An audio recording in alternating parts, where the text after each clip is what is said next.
Hello, welcome to Team Tuesdays. Hi. Hi, I'm Marsha Woodfield, the Rolling Realtor, and my guest today is Ali Sherbach. Yep, that's me. Yeah, she works in my office at Williamsburg, Driggs office, Corcoran.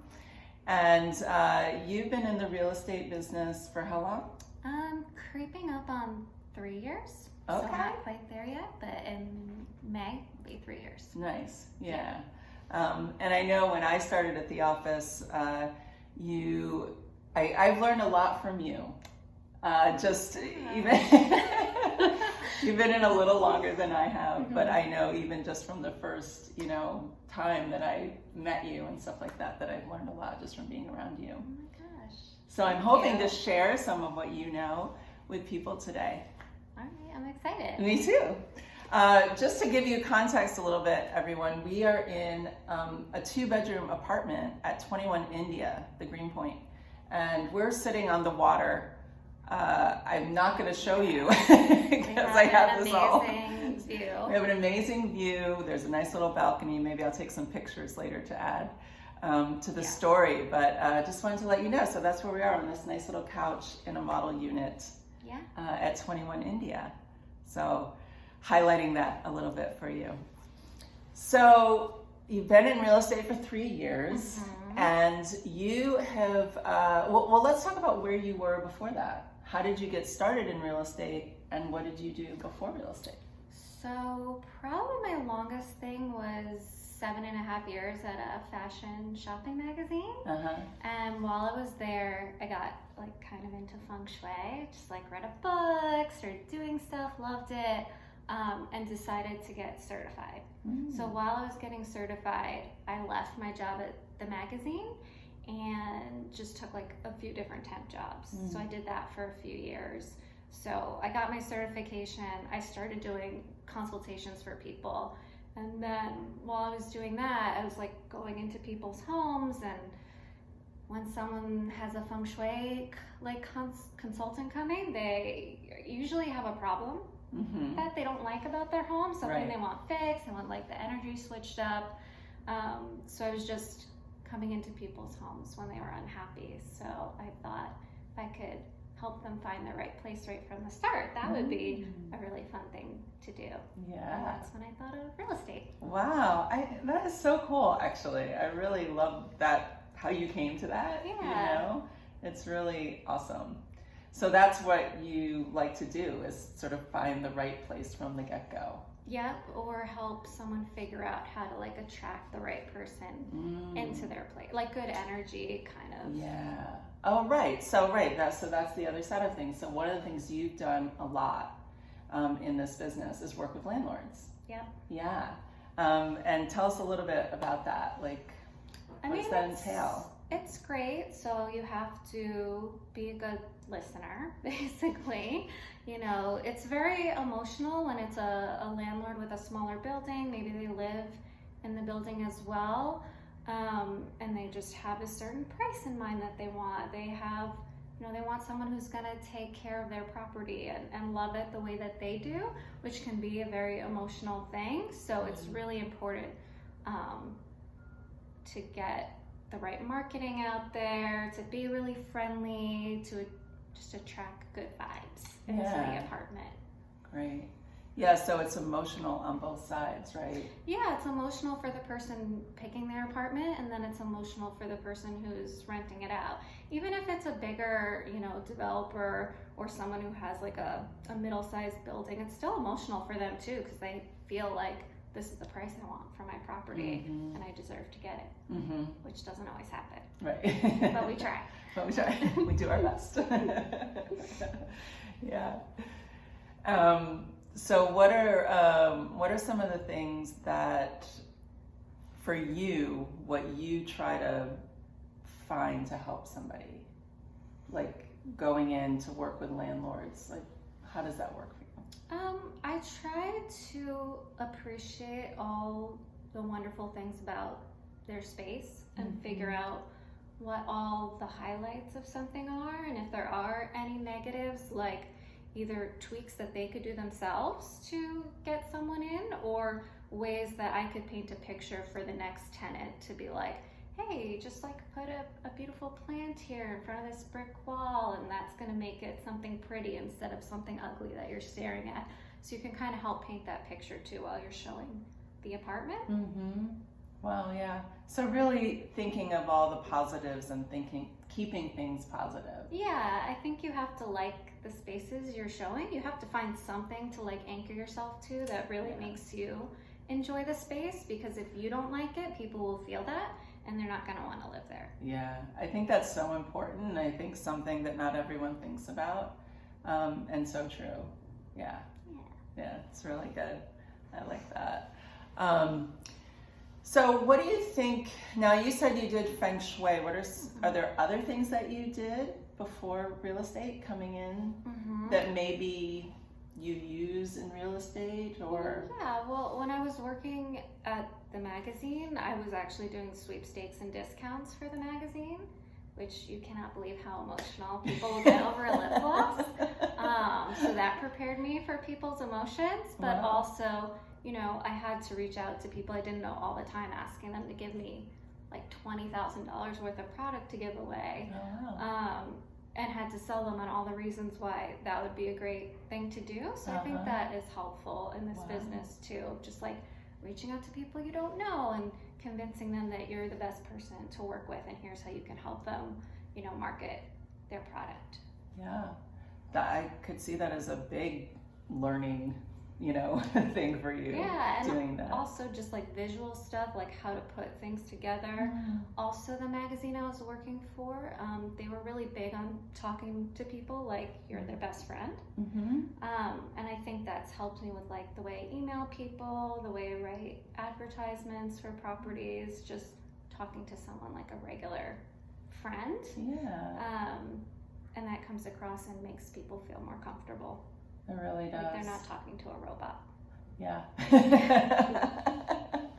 It's true. I had somebody say something to me the other day about an email, about my emails. She said, I knew you were going to be nice because your emails were so nice. Yeah, because like honestly, it just comes through. People aren't always the best at emailing. They can be really short and you can get to the point and still be friendly, but it's a skill. Yeah, definitely a skill to be learned. And and something real, you know, we're always trying to be as real as possible in what we do. So I want my like emails to reflect my personality, so when we meet in person, they're not like, whoa, this is not what I was expecting. Exactly. Yeah, nice. I like that a lot. So what are some things that you have learned personally and professionally from doing real estate, from doing this work? I mean, the biggest thing is to not take things so personally, because again, this is really emotional for people, and people will ghost you and disappear on you, or you won't get the listing that you tried to go after, and there's going to be a lot of rejection, like constantly. I mean, it never really ends, even if you're like the tip top agent. That's right. And if you can't roll with that, then this probably isn't the business for you, but you can have a hard time at first and slowly get used to it, and things will, you know, roll off your shoulders easier as time goes on. So I feel like in the beginning it's like zoom with emotions with stuff, and then as it goes on it's more like, you know, there's still ups and downs, but they don't feel so big. And you learn to sort of move on more quickly from those rejections.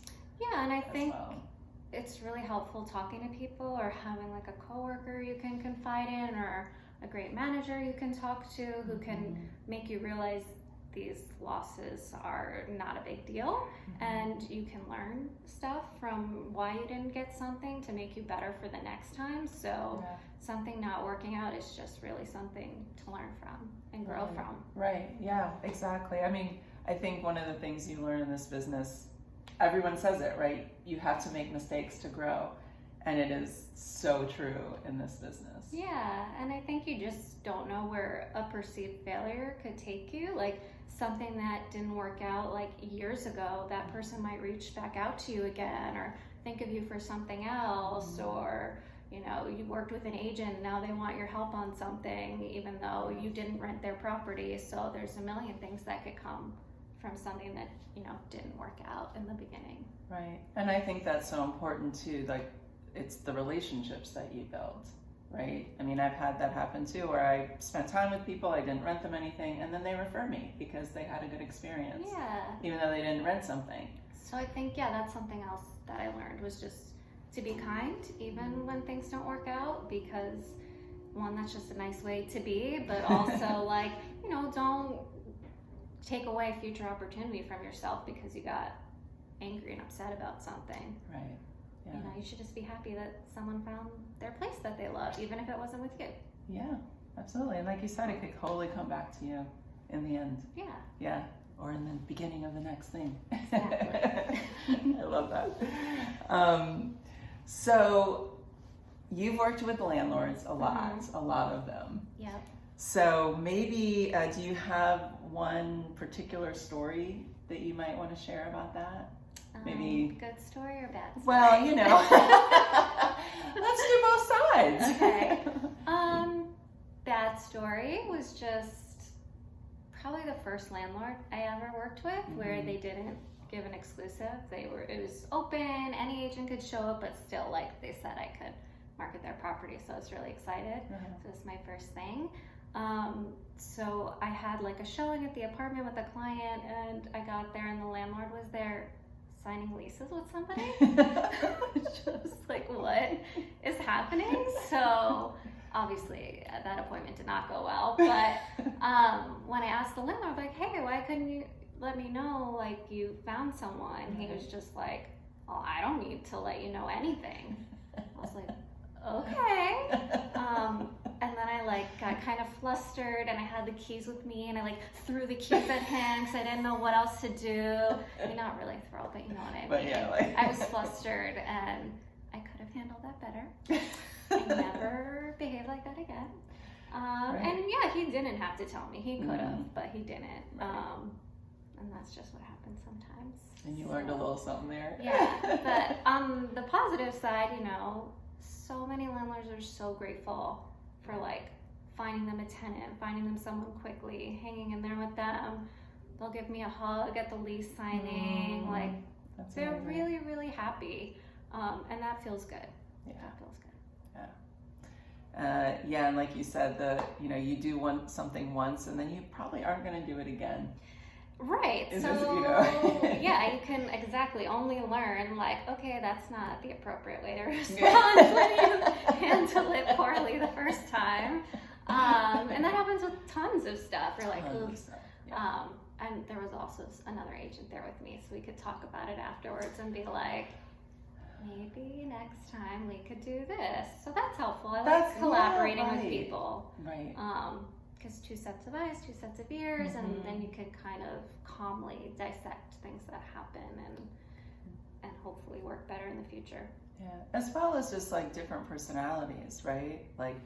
We all have our strengths, and then we all have things that we don't think of but somebody else does. Yeah, I think it's good to have another point of view, and I think people have this idea that if you're a real estate agent, you're just on your own. But you don't have to be. No, I work with people all the time, and it's really great. Right. Hence Team Tuesdays, which Team Tuesdays. really is about, there are people in the office or in real estate who have teams, right? They're head of a team. There might be 3 to 5 to 6 people on your team. Exactly. That's like an official team. And then we have what I call our team of people in the office, including our manager, including other agents, including lawyers and mortgage brokers that we work with, that we all consider part of our team. And that's part of what Team Tuesdays is about, really seeing how much resource there is. So you're an individual realtor, I'm an individual realtor, but we are helping each other out and, giving and taking between each other all the time. I feel like our office in particular is really generous with that, helpful with showings. Can you look this over for me? Can you give me advice on how to get this listing? No one's like, nah, you're on your own. Right. We're like, okay, sure, why not? I'll give you my opinion. So that's really nice. It is really nice. You didn't start in this office, right? This isn't where you started real estate? I was at a smaller company beforehand, and I just outgrew them, you know. Yeah. And we were city habitats before we were Corcoran, right, but right. going into city, I definitely felt like there was more opportunity there, more people to learn from and grow from, especially our manager was amazing. Yeah. Shout out to Alex Salt. Yeah, I think we were talking the other day about when I first came into interview, you know, our manager sat down and he said, like, Allie, you're going to be a rock star. And I believed him. But that's a really, like, great thing to have. Like, I felt believed in right away. Yeah. And, like, someone wanted me to succeed, and I think that's so important to have in this business. Oh, yeah. So important. I've had those experiences too with Salt. Yeah. You go in and very much believes in you and tries to pull you through, and that's great. I love it. Yeah. Thank you for sharing that. So I think we're gonna wrap it up. All right. But I love hearing all that, and really from just how generous and kind you are about thinking about people, and particularly landlords as well as tenants, but just really taking in the whole picture, and I truly appreciate your perspective. Thank you, Marsha. Yeah. And I appreciate you. You are a lovely human being and a pleasure to work with. So thank you so much for including me in this. Yeah, thanks for joining us today, and thanks everyone. And we will see you next week for Team Tuesdays. Have a great week. Bye. Bye. Peace.